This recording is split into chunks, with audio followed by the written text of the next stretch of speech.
Good morning. This devotion is for May 25th, and we're back to the Gospel of Luke, and we're still in the first chapter. And the verse is verses 11 and 12, or 11 through 13.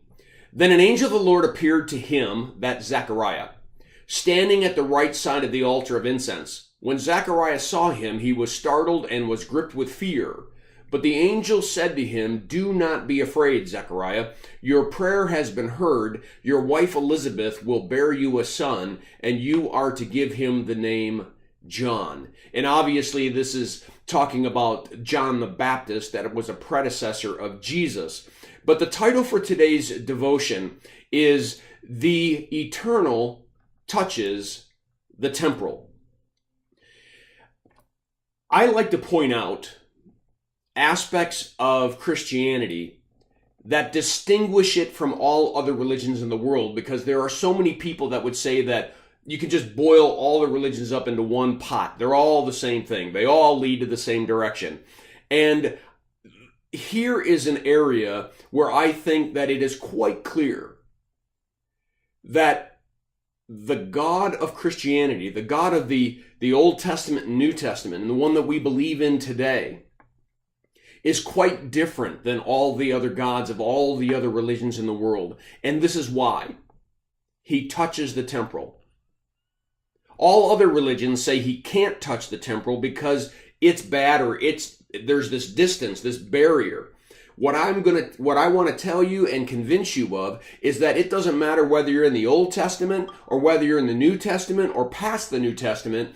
God has repeatedly come from heaven, touch the earth to make changes, whether that's in Abraham's life or Isaac's life or Jacob's life or the children of Israel, whether that's for Moses, whether that is Joshua, whether that is the kings of Israel, whether that are the prophets that spoke, whether that is even now as an angel comes down to Zechariah, who's just an everyday ordinary priest, lighting some incense because it's his turn.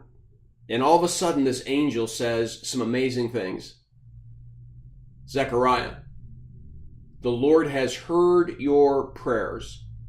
What prayers? Well, he's been praying for a lot of things, but one thing in particular is that his poor wife has been barren and they haven't been able to have a child, and now she's reached an age where that's almost impossible. I would imagine there were days when he was going into the temple or participating in worship where his doubts and fears became so big. God, why aren't you listening to me? God, why aren't you answering my prayers? I'm trying to be obedient. I'm trying to be faithful, and you still haven't given us a child. It sometimes feels like he's not touching the temporal. But listen to what the angel says. The Lord has heard your prayers. He's always been there. He's always been listening. And now, Zechariah, he's going to act. Elizabeth is going to bear a child, and you are going to name him John. Is that good news for you today?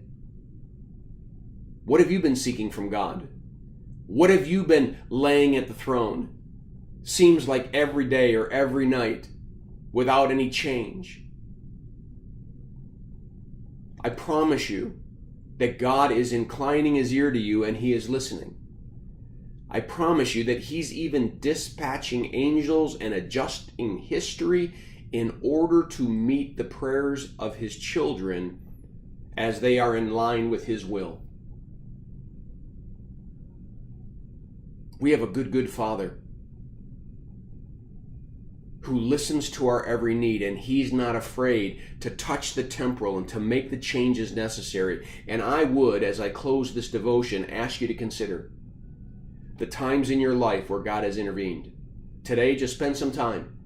Where have you avoided an accident that you should have gotten yourself into? Where has God placed someone in your life at just the right time to bring you just the right message that it altered the course of your life? Where has God intervened and provided that job or provided that this or that my gosh, you couldn't have done it on your own? Overwhelm yourself today with how often God intervenes in your life and in all of our lives. I pray that this devotion is a blessing to you. Have a firmly rooted day.